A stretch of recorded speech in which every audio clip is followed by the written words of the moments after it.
Ministro de Defensa hizo un fuerte llamado a la Asamblea Nacional y a los operadores de justicia para combatir el crimen organizado. Esto en el marco de la ceremonia militar por los 213 años del primer grito de la independencia. Dictan arresto domiciliario y prohibición de salida del país al juez Bani Molina, quien concedió un habeas corpus extensivo al ex vicepresidente Jorge Glass y a Daniel Salcedo, sentenciados por delitos contra la administración pública. La judicatura denunció una presunta usurpación de funciones. Asesinan a tiros a periodista en Montecristi, provincia de Manabí. En el momento del atentado, la víctima se movilizaba en su vehículo junto a su hija. Sujetos armados disparan contra varias personas afuera de una vivienda, hiriendo a 12 de ellas en el cantón Santa Lucía, provincia del Guayas. Lanzaron un artefacto explosivo para evitar ser perseguidos. Mujeres, adolescentes y niños se involucran cada vez más voluntariamente o por presión a los grupos delictivos organizados. Tendremos una segunda parte del especial, Cifras del Crimen.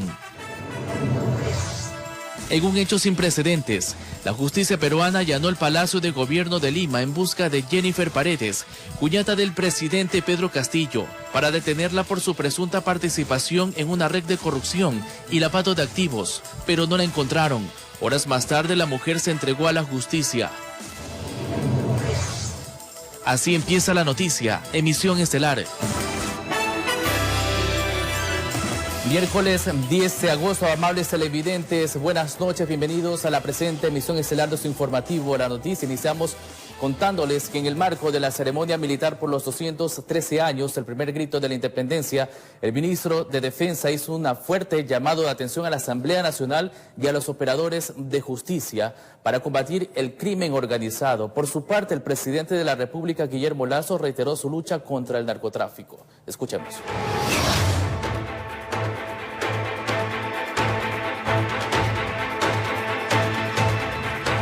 En el marco de una imponente ceremonia militar, el ministro de Defensa, Luis Lara, se refirió al paro de junio pasado. Habló de un claro intento de acabar con la democracia. Para los ecuatorianos resulta incomprensible el afán de ciertos sectores políticos de proteger a los violentos, de encubrir el terrorismo, de atentar contra la democracia. El ministro hizo un llamado a la Asamblea Nacional y a los operadores de justicia para que se unan en el combate al crimen organizado y narcotráfico. Es imprescindible que a esta lucha se sumen los otros poderes del Estado para poder configurar un sólido marco legal e institucional para enfrentar no solamente al narcotráfico, sino a sus aliados. Y no fue todo, expresó su desacuerdo con la ley del uso progresivo de la fuerza, aprobada por los legisladores. Resulta desconcertante que se apoye a la violencia y mucho más grave, que se legisle limitando la acción de la policía y de las fuerzas del orden. Mientras tanto, el primer mandatario en su intervención resaltó el reconocimiento a Ecuador como el tercer país con mayor incautación de droga. A muchos políticos les duele en sus bolsillos los 300 toneladas de droga incautadas en un año. Pero no nos vamos a amedrentar, porque vamos a continuar con esa tarea de extirpar de la sociedad ecuatoriana la violencia generada por el narcotráfico y por el crimen organizado transnacional.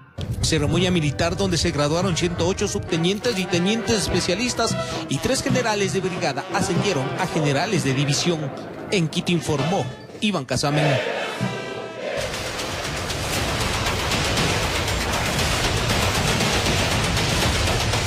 Y mucha atención porque 2 sicarios acabaron con la vida del periodista manabita Gerardo Delgado. El comunicador fue acribillado dentro de su vehículo cuando circulaba por la vía Montecristi-Manta.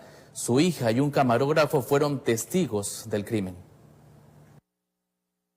Fueron 9 los balazos con los que 2 sicarios terminaron con la vida del periodista manabita Gerardo Delgado Olmedo, quien fue victimado a tiros al interior de su vehículo, en el que se movilizaba con su hija y su camarógrafo, quienes lograron huir del ataque. Se le había sido llamada porque, entre comillas, había una persona que se estaba reportada como ahorcada en este sector de Las Paolas. ¿Lo llamaron para acá?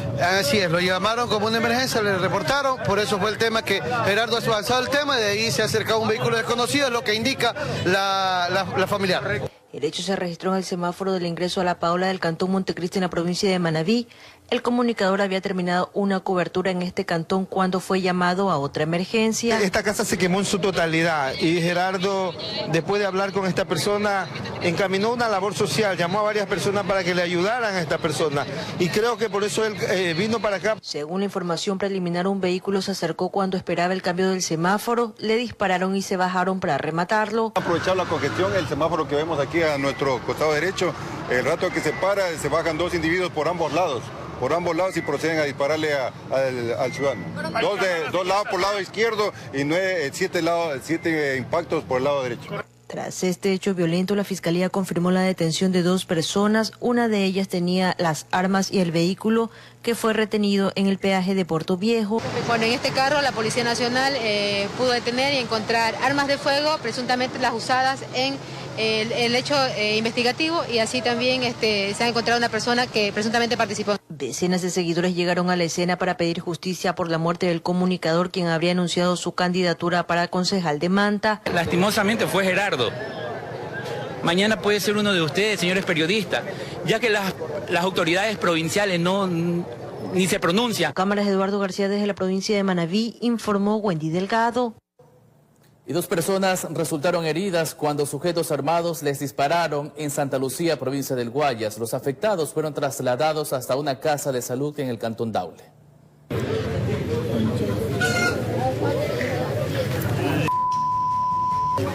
El hecho se suscitó en el cantón Santa Lucía, esto en la provincia del Guayas. Según lo que cuentan familiares, 2 personas resultaron heridas luego de que fueron sorprendidas por 4 desconocidos, los cuales habrían llegado en un vehículo. Abrieron fuego y de ahí los resultados. Testigos aseguran que escucharon la detonación de un artefacto explosivo. La policía en el punto para empezar con las investigaciones. Llegaron un auto con 4 personas encapuchadas con carabina. Cómo ha sido la cosa, y ya al retirarse han tirado una granada como para que no lo sigan. Autoridades de seguridad no quisieron dar declaraciones respecto a este tema, que en las próximas horas darían el resultado de las primeras investigaciones. Todavía hay un sigilo por parte de la Policía Nacional. En el problema está un sobrino mío herido, pero no se sabe en qué está. Este acto. Sí, por estar en malas juntas, digamos. El muchacho no se mete con nadie, el muchacho de 20, 21 años, entonces, por estar en malas juntas, jugando naipes nada más sin saber con quién está. No sé a qué debe ese caso. De su parte, habitantes del cantón aseguran que no es la primera vez que suceden este tipo de hechos violentos, pues a principios de semana también se dio la muerte de 2 personas en un centro nocturno del lugar. Solicitan mayor presencia policial para evitar que las cosas se salgan de control en el punto. Los chongos, creo, si no me equivoco, fue día sábado o viernes. También pues, atacaron a 3 personas que estaban consumiendo ahí en el bar. Informó Julio César Saona. Y un hombre fue asesinado en los exteriores de un parque de diversiones ubicado en el norte de Guayaquil. La Policía Nacional informó que la víctima mortal registra varias detenciones por diferentes delitos. Acudió a un parque de diversiones junto a su pareja para disfrutar de un momento ameno. De repente, recibió una llamada que cambiaría los planes. Han estado en los juegos mecánicos que existen en el lugar. Recibe una llamada, el señor sale a conversar con una persona y ahí es cuando se da el hecho delictivo. Lo que dicen las personas en el lugar, que era un Kia rojo en el cual se movilizaban estas personas que generaron el hecho. El patrullero se dio una ronda por ahí, minutos antes, esperaron que pase el patrullero y posterior le llamaron y se dio los hechos. La víctima mortal fue identificada como Miguel Ángel Barreto Peralta, de 40 años. Registran 3 detenciones. Esto es por robo, secuestro y asociación ilícita. Sucedió en las inmediaciones del Parque Samanes, junto a la autopista Narcisa de Jesús, norte de Guayaquil, sector que en las noches y madrugadas permanece a oscuras. Hemos tenido los acercamientos tanto con los señores administradores de lo que es el Parque Samanes, entonces hemos dicho que traten de mejorar lo que es la luminaria. El sector pertenece al distrito Modelo, que de acuerdo a cifras de la policía, registra 34 asesinatos en lo que va del 2022. 13 casos más a lo ocurrido en el mismo periodo del año anterior. Informó Jorge Salazar. Y más adelante, mucha atención, lanzan un artefacto explosivo en el interior de una casa en el sur de Guayaquil. Se presume que se trataría de una amenaza contra la propietaria del inmueble. Y además, niño recibe gran cantidad de donaciones, alimentos, tras llamar a emergencias porque no tenía nada de qué comer en su casa. Le contaremos dónde ocurrió. Y mucha atención porque en Manabí dictan arresto domiciliario y prohibición de salida del país al juez de Portoviejo, Vani Molina, quien concedió un habeas corpus al ex vicepresidente Jorge Glass y Daniel Salcedo, sentenciados por delitos contra la administración pública. La judicatura denunció una presunta usurpación de funciones. Escuchemos. En San Jacinto, todos hablaban de la detención de un juez de Portoviejo que había dispuesto la libertad de Jorge Glass y Daniel Salcedo. Asimismo, se han realizado 2 allanamientos en donde se ha logrado encontrar un equipo tecnológico, los mismos que serán presentados o analizados también por los agentes y bajo la dirección. Actuó sin competencia, según la judicatura, porque enfrenta un juicio por presunto prevaricato.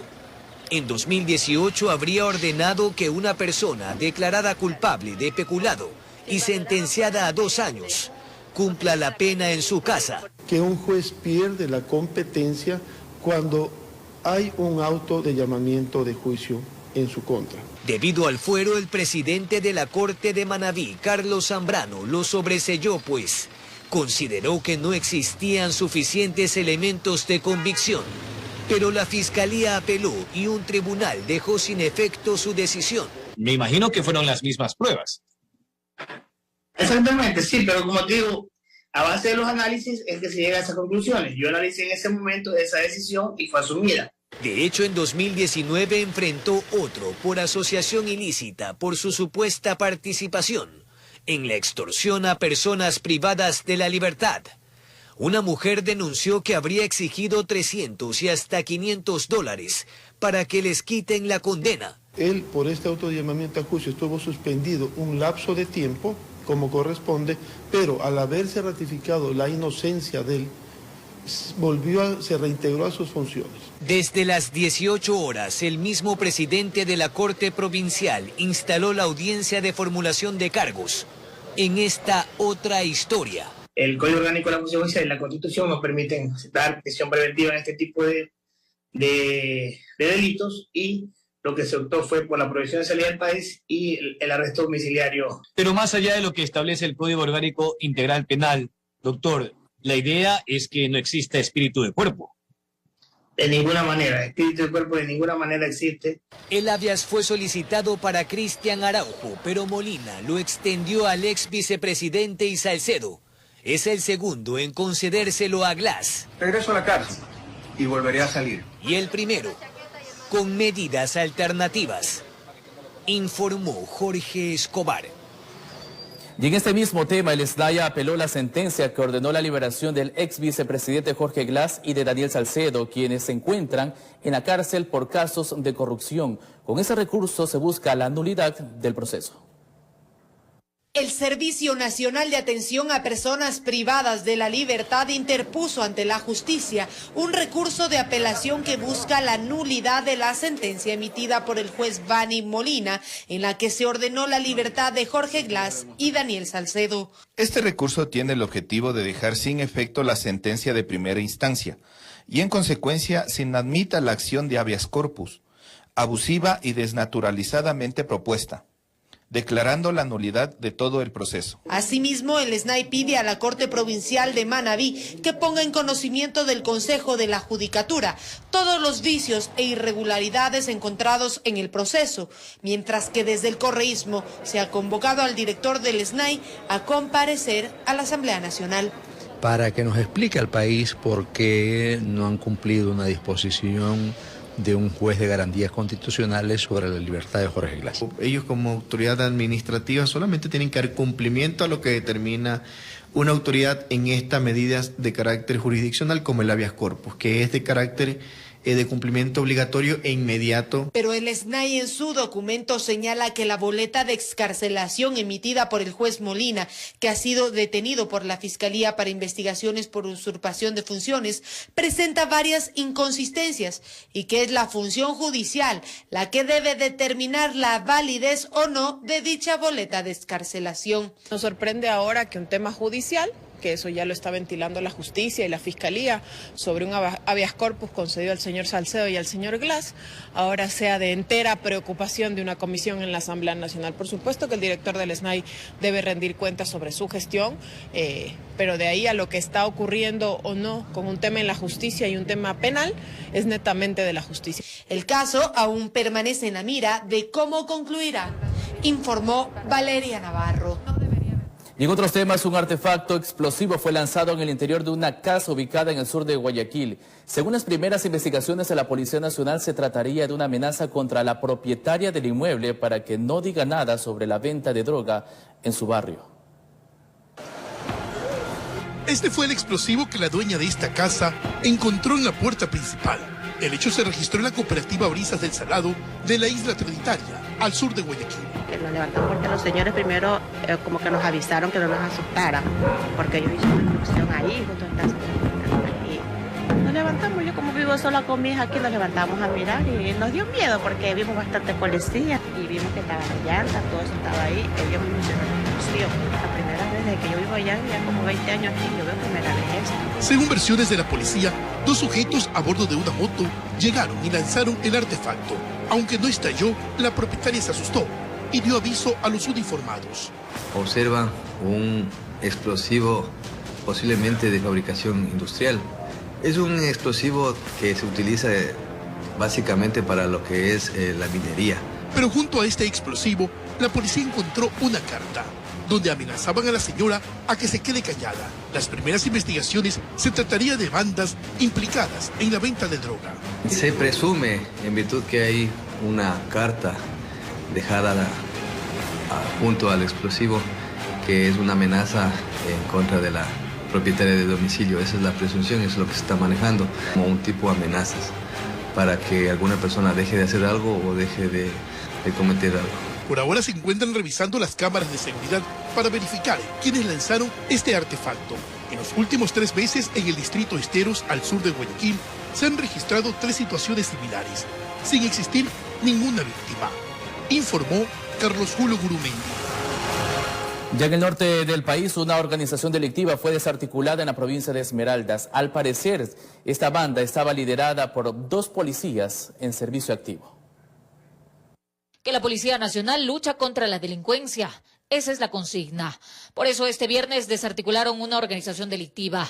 Y vaya sorpresa la que encontraron. 5 armas de fuego, 2 armas largas y 3 cortas, 50 municiones, 4 alimentadoras y 8 teléfonos celulares. Organización delictiva, según señala la Policía Nacional, integrada por 5 individuos, 2 de ellos policías, implicados en el delito de asociación ilícita, es decir, narcotráfico. Desde la institución policial recalcan que continúan firmes en su lucha por depurar la institución de malos elementos. No es la primera vez que policías están involucrados en esta clase de hechos, pues desde el 2018 hasta el 1 de agosto del 2022, 738 servidores policiales han sido destituidos por faltas muy graves. Informó Marilyn Jaramillo. Y según la Unión Nacional de Educadores, el Ministerio de Educación habría solicitado una consulta a la Procuraduría General del Estado sobre la ejecución de la equiparación salarial, pese a que la ley ya está vigente. El viceministro de Gestión Educativa, Andrés Chiriboga, negó esta afirmación. A juzgar del gobierno, las cuentas para la equiparación salarial del magisterio ya están claras, pero según la UNE, El chocolate aún no está espeso. Rechazamos el intento de la señora ministra de enviar una consulta al procurador del Estado, toda vez que la ley lo prohíbe, que el procurador pueda pronunciarse respecto de una sentencia ya emitida por la Corte Constitucional. No ha realizado ninguna consulta a la Procuraduría General del Estado. Las sentencias de la Corte Constitucional son de cumplimiento obligatorio e inmediato, pero que lo que la sentencia dice, que entrará en vigencia 90 días después de su publicación en el registro oficial. En la tabla aprobada en la Ley Orgánica de Educación Intercultural hay 10 categorías, 7 en la carrera docente y 3 para los maestros por contrato y nombramiento provisional. Y que inicia con el salario que recibe un servidor público 3 y que termina en un servidor público 9. Pero en la UNE afirman que igual harán una marcha de la victoria el próximo viernes 19 de agosto. Pero también va a ser el inicio de la exigencia del fiel cumplimiento. Es por eso que nosotros pedimos a los padres de familia, a los estudiantes. No creemos que ninguno de estos tipos de manifestaciones tengan que suspender el servicio educativo bajo ningún concepto. El aumento entonces llegará a las cuentas de los 170,000 maestros desde el próximo 28 de octubre. El Estado deberá egresar 450 millones anuales. Con cámara de Daniel Druet, informó Jorge Escobar. La salud y las pensiones jubilares son los dos grandes problemas que afronta el Instituto Ecuatoriano de Seguridad Social, y desde la Asamblea se exigen a sus directivos un cronograma con soluciones inmediatas. El Instituto de Seguridad Social afronta dos grandes problemas. El primero relacionado con la salud, pues no hay ni medicinas, ni equipos, ni una buena atención. Kenia Rodríguez, quien asumió el cargo del IES hace 2 meses, señaló que son al menos 700 personas con cargos jerárquicos, pero que en algunos casos no dan resultados. Que son negligentes porque no pueden subir bien un proceso y cumplir los plazos.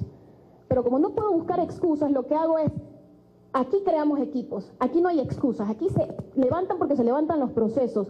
Todos los días 6 de la tarde convocamos a todos los hospitales. Los asambleístas de la Comisión de Salud, que escucharon a la autoridad, cuestionaron la manera en cómo se intentan resolver los problemas. Pero no funciona, pues, si todos los días se tienen que reunir a las 6 de la tarde y la institución sigue siendo un desastre absoluto. El IES reconoció que no ha tenido el suficiente control para supervisar el tema de los prestadores de servicios externos. Se ha utilizado unos $600 millones para el pago a prestadores todos los años. Con el tema de la pandemia, esto se incrementó. De repente al 2021 tenemos más de 900 millones en prestadores externos. Algo que generó críticas, más aún cuando se está a puertas de implementar la externalización de medicamentos. ¿Cómo van a controlar lo de las farmacias?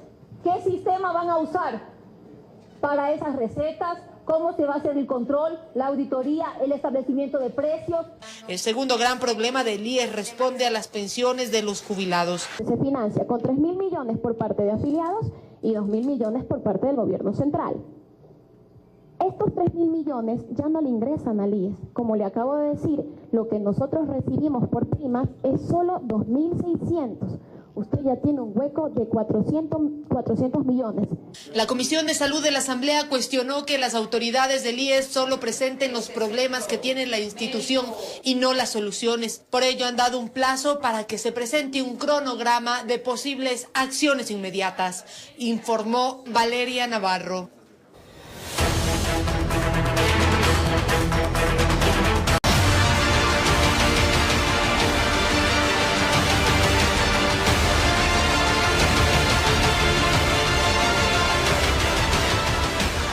Gracias por continuar en nuestra sintonía. Y mujeres, adolescentes y niños se involucran cada vez más voluntariamente o por presión a los grupos delictivos organizados. Nuestra compañera Maite Morán nos da detalles de esa realidad en la segunda parte de su informe especial Cifras del Crimen. Adelante. Buenas noches. Parte del incremento sangriento en las aceras se debe a la ruptura de los acuerdos de paz entre las organizaciones narcodelictivas. Además, las autoridades policiales reconocen que cada vez hay más mujeres involucradas en bandas de antisociales. Por ello, se convierten en blancos de los sicarios.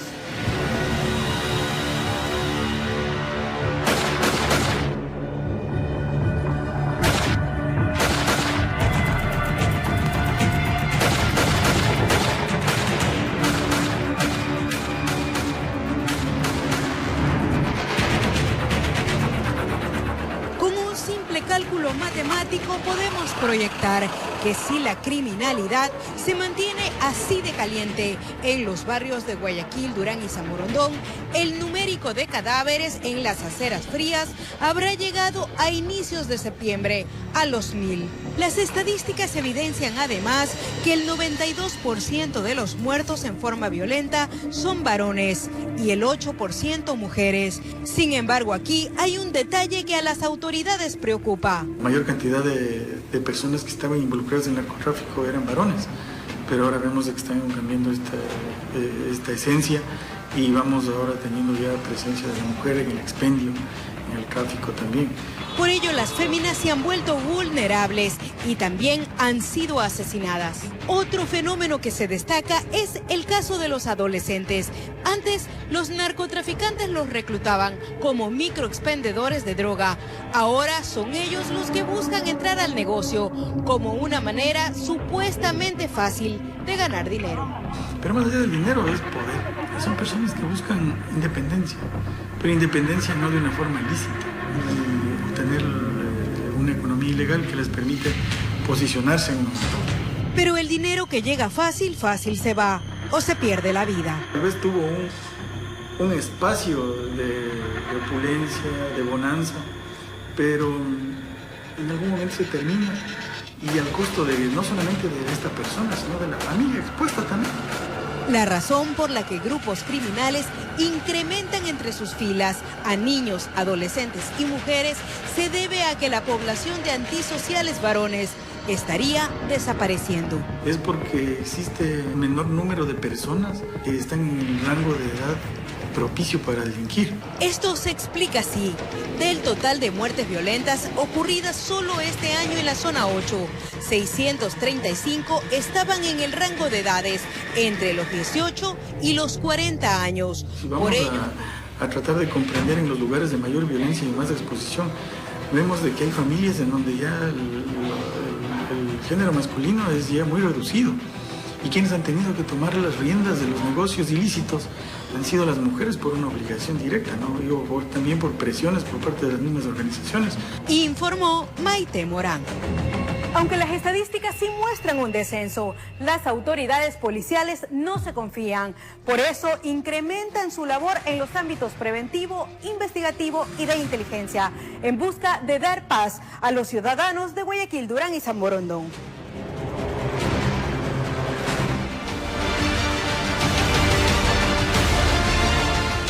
Y en otro tema, les contamos que casi un mes al inicio de las mesas de diálogo entre el Gobierno Nacional y la CONAIE, los dos actores principales han avanzado en 3 temáticas y a pesar de eso, el sector indígena para ellos aseguran que no existe la voluntad política de parte del Ejecutivo para concretar acuerdos trascendentes para el país.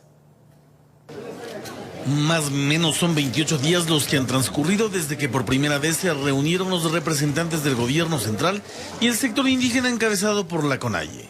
Aunque en temas de banca pública y privada, focalización de precios de combustibles y últimamente con la mesa temática de control de precios se ha ido avanzando, desde los distintos actores sociales se cree que no existe voluntad política para concretar de manera firme con los acuerdos propuestos. Esta es la tercera jornada que no hemos tenido ninguna respuesta de la propuesta inicial del movimiento indígena.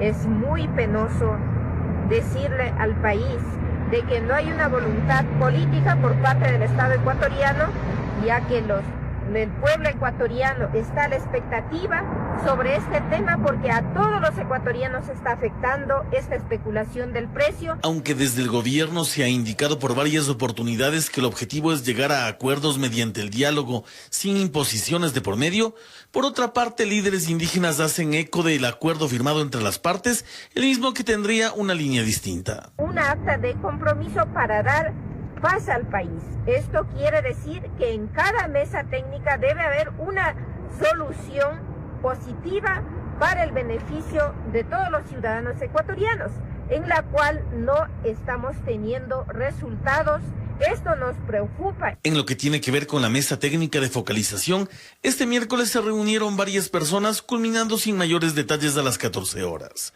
Respecto de la temática de control de precios, que sesionó el martes pasado, se entiende por el comunicado enviado por la Conferencia Episcopal Ecuatoriana que la misma se reabrirá cuando hayan nuevos elementos a ser considerados. Mientras eso sucede, desde la Conferencia Episcopal se anuncia que en los próximos días establecerán el cronograma de trabajo de las mesas restantes. En total son 7 temáticas más las que deberán ser abordadas. Informó Javier Rosero. Y regresando a temas selectivos, habitantes de la Ciudadela La Alborada en el norte de Guayaquil se muestran preocupados por la constante incursión de antisociales en ese sector. Escuchemos. Este último video registrado por las cámaras de seguridad de un local muestra al propietario del minimarket enfrentando a 2 intrusos. Pero al recibir las amenazas con armas de fuego, se queda quieto mientras los desconocidos, en actitud muy agresiva, procedieron a robar objetos dentro de ese negocio.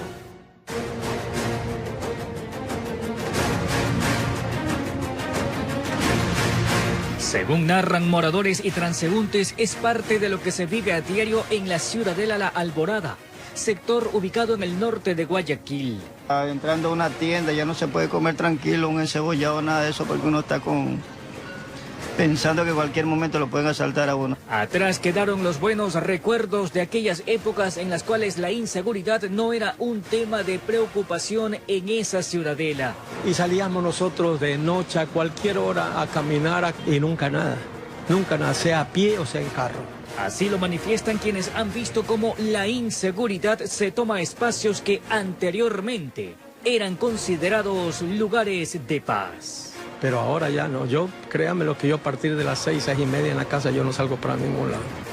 Informó José Morales.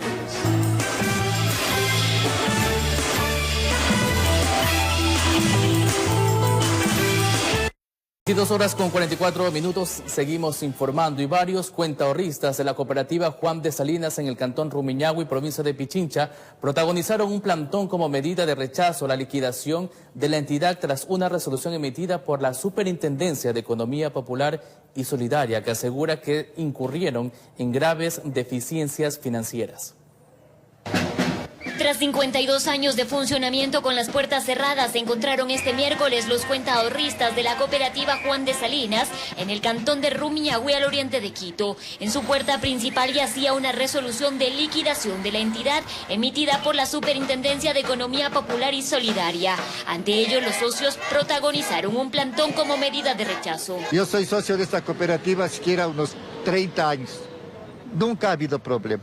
Aquí está nuestro dinero de nuestros trabajos, por ejemplo, mi jubilación de 40 años de trabajo. Una cooperativa que nos ha ayudado mucho durante el transcurso de este tiempo. Nunca tuvo problemas. Aseguran que no se estaría respetando el debido proceso, pues en diciembre del año anterior la superintendencia resolvió ya la liquidación de la cooperativa, ante la cual interpusieron una demanda de amparo que falló a su favor.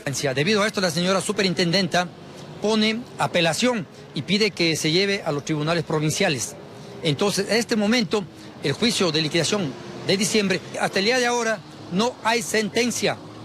Por lo tanto, a volver a liquidar, eso faltar a la ley, a la Constitución, irse sobre todo los derechos de las personas al hacer esta actitud. Y fue el 17 de enero del presente año que volvieron a operar con normalidad. Ante ello, la superintendenta de Economía Popular y Solidaria, Margarita Hernández, aseguró que la nueva resolución es el resultado de la supervisión de estos casi 8 meses, en los cuales no se han subsanado las deficiencias financieras por las cuales se emitió la primera liquidación en base al Código Orgánico Monetario y Financiero. Esta segunda liquidación se verifica en función de un proceso totalmente nuevo e independiente de supervisión, que lo que nos muestra es que la cooperativa se mantiene con riesgo alto y crítico y todavía incursa en causales de liquidación forzosa. En el marco de la primera resolución, la cooperativa inició un proceso para ser absorbida por otra entidad financiera. Tenemos toda la documentación, todo. La aceptación por escrito de la cooperativa absorbente, una cooperativa de primer nivel. No cumple con los requisitos técnicos que la normativa exige para poder participar en el proceso. Desde la superintendencia se garantizó que se buscará llevar un proceso ordenado para la devolución de los recursos. En Quito informó Adriana Rojas. Y después del asesinato de 4 líderes comuneros de la nacionalidad Agua en la zona fronteriza con Colombia, el ejército ecuatoriano ha militarizado la zona, aumentando los patrullajes tácticos para evitar estos hechos de violencia.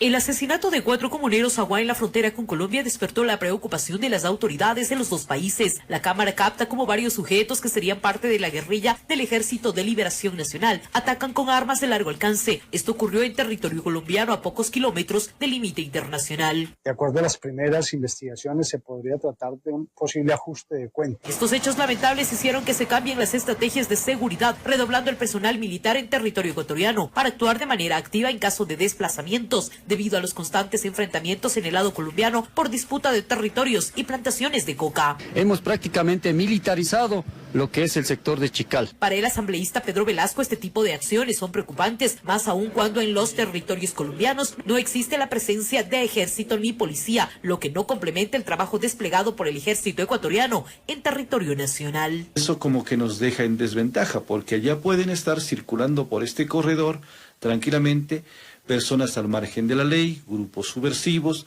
delincuencia organizada, lo que no pasa en nuestro territorio porque sí hay presencia institucional. Con cámaras de José Cedeño desde la provincia del Carchi, informa Miriam Enríquez.